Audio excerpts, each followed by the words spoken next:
Adios soldiers. Sweater vest, sweater vest. Gonna introduce this to you guys in a thrift haul coming out in a couple weeks, but I just got too excited. I'm out here just living my light academia dreams with this like springtime peachy makeup look and then like crow god cult, you know? I absolutely feel like a cool assistant professor from like Yale or something who hosts a once a week student mixer in their basement library where they all like drink port and talk about literature, and like that's all I want in life. So the idea for this video is not mine, because there is a tag in the beauty community amongst the YouTubers about like makeup and consumerism. So there is a makeup consumer tag, and I thought that it was very interesting when I was watching it on one of my favorite makeup channels, which is Smoky Glow. So I thought it would be kind of fun to like hijack those questions and just turn them into book-related questions, because I wanted to do a video on book consumerism within like book bloggers or the book talk, booktube community.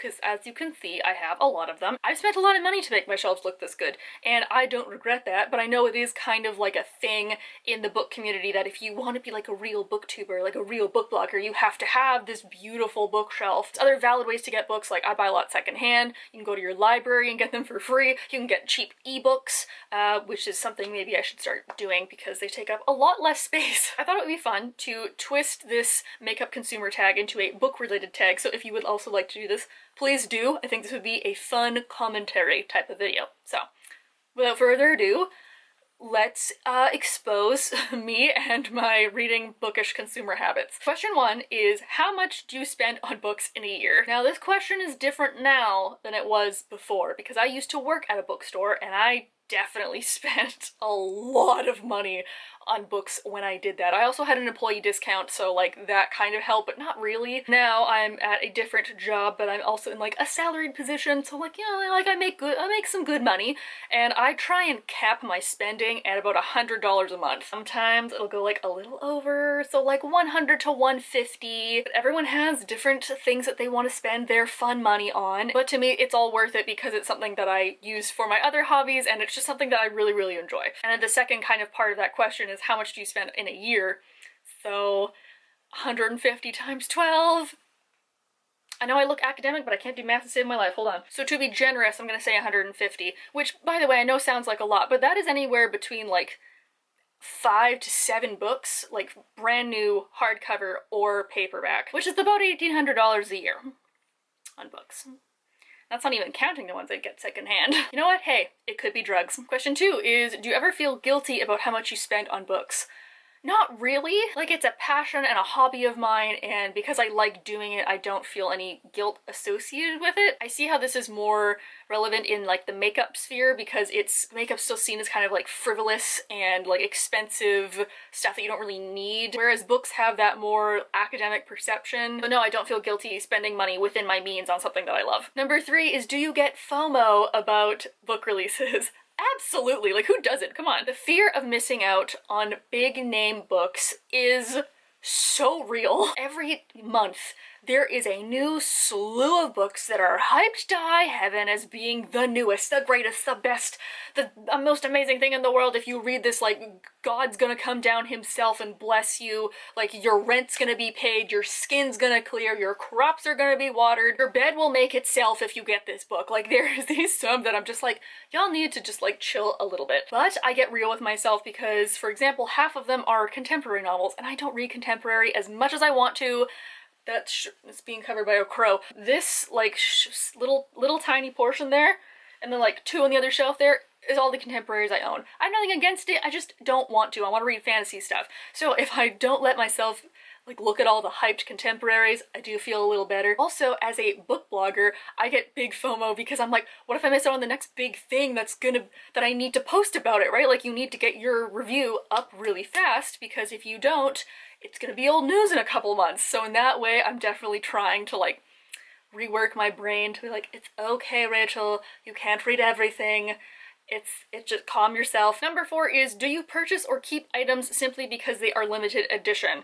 And I know that's more of like a makeup thing. So in the book world, I'll kind of talk about stuff that I've gotten at events. Yes, I do keep some book event related things, but I definitely had the mentality to hoard them when I first started book blogging, because I was like, I'm never going to be invited to another one of these things again. People are going to find out I'm really weird and not want to give me stuff. But I've been to enough now that I'm like, you know what? If you read that advance copy, you didn't really like it, you can get rid of it. It's okay. You have like 1,001 bookish pins. You can't possibly need all of them. Number 5, would you be willing to pay more money for a sold out product online?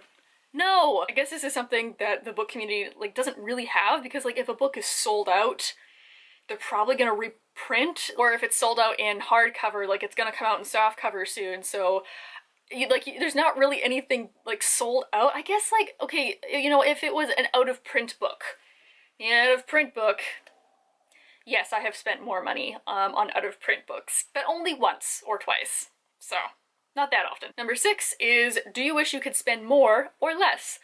And I'm obviously gonna say more. Quote Jenna Marbles, this is the too much gene in me that comes out and is like, everything's shiny and pretty and new, and that cover has a guy with a sword on it, and that cover has a girl in a pretty dress on it, and that book's about fairies, and I have to get that for my shelf. So yeah, obviously I feel the urge to hoard all of the pretty things, like the book dragon that I am. I don't necessarily wish that I could spend more money, but I wish that I had more time to read all of them. Number 7 is, do you feel compelled to buy something when you see it in someone else's collection? My immediate reaction is to say yes, because like if I see a book blogger talking about this book that they really loved, my immediate reaction is like, oh, okay, that sounds great, add to cart. Like I said, I'm trying to rewire my brain into like, will you actually read that? Because I spent so much money when I worked at the bookstore, and again, got a discount. It was around books all day long, and I was also under the impression that I needed to read everything to be better at my job. I bought a lot of books that I never ended up reading, and I was able to like return and refund and like exchange about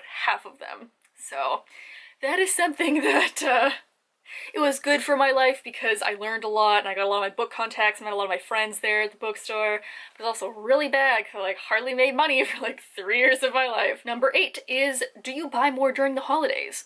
And I'm gonna say no. This is the thing though, because like a lot of my book friends are not in my town. They're kind of like across Canada, the States, even Europe. So I don't, like, I'm not gonna send them books because they're really freaking expensive to ship. And the friends that I have in my home city that read as well usually buy them themselves or get them from their families for Christmas. So like I don't really have family that reads a lot, so I don't really buy a lot of books during the holidays. Number 9 is, have you ever hidden purchases from friends or family? I don't know if I've like explicitly like snuck into the house in the dark of night with like a cape thrown over my book bag, and then, you know, the kitchen light goes on, they're like, what are you doing out? And you're like, oh my god, and like run away. Like I've never done that, but I'm also not like out here flashing my receipts. So this is where the fairy part of my knowledge comes in, because it's like, I'm not outright lying. I'm just not telling all of the truth. A modified number 10 is, do you have more than 10 books in your collection that you have not read in over a month? Oh bitch, if only I could say I had 10. Y'all have heard me talk about the infamous TBR bookcase, and I'm like, I'm gonna go count, hold on. I have 46 unread books in my TBR case. Remember, it could be drugs. Number 11 is, have you been ever pressured to purchase something that you could not afford or did not need? I'll say no to something that I could not afford because like I've always had enough money, but as for something that I did not need, oh sweetie, basically every day. Every time I log onto the internet now, it's like, oh my god, my internet friend said this book is good. Amazing, I'll take 2. Ooh, number 12 is, do you purchase books for collector's reasons? And this is, yes and no. She says, knowing full well she has an entire collection of antique books that she stares at while she edits. There are specific book boxes or publishers that will make special edition books of books that are already out. Like, I know that they had a ton for Shadow and Bone, they had some for the Cassandra Clare books, except for Holly Black and Cruel Prince came out. I'm trying so hard to not buy the new 10th anniversary edition of Laini Taylor's Daughter of Smoke and Bone, because this is what the covers look like. I'm losing my mind. And let me tell you, this has been in my cart for like 4 months, and my resolve is wearing down slowly every day, so it's only a matter of time now. I think the only collector's editions I actually have are ones that other people have bought for me.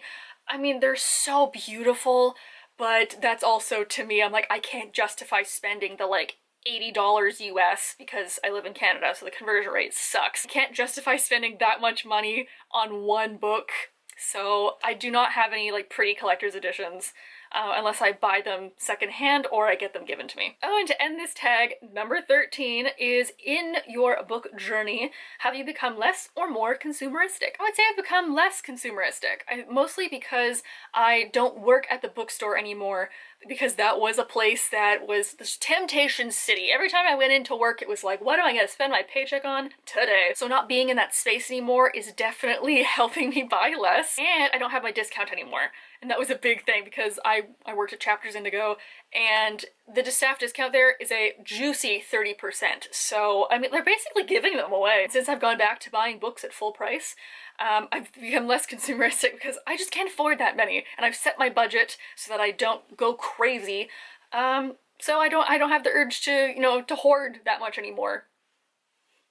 I mean, I know it doesn't look like it. My voice is going, my god. I was filming TikToks for like the last 2 hours before I set up this video. And this is very spontaneous, so I wasn't expecting to talk this much. I've talked to you more in this video than I've talked to like most people in my real life over the last 2 weeks. Please leave your own thoughts down below on consumerism in the book community. I think it's just an interesting topic, and it kind of, you know, you can look at all about like how we're being marketed to, how everything's being hyped, then we can deconstruct what it means to be successful in the book community, and do you really need all these things? Is it just for show? I think that's why a lot of people can relate to Read with Cindy, because she didn't have any bookshelves, unlike all these big name booktubers who had like these beautiful shelves, and I honestly feel so jealous when I see their shelves because I'm like, I don't have that many books. Proud of myself because I am doing a great job and not just buying books at thrift stores because I can. Like, that was a big thing that I had to work through as well, where I would see a book on a shelf that maybe I didn't even really like, or it was just like vaguely okay, but it was $3, so I'd buy it because I was like, oh, well, this will look good on my shelves, or it'll be good to reread this so I can like recommend it to people. But I'm like, bitch, like, you're not actually gonna read that. You just want it to say that you have it. I think that's a dangerous mental loop to get into, so I don't do that anymore, and I truly like look at myself and I'm like, do you want this normally?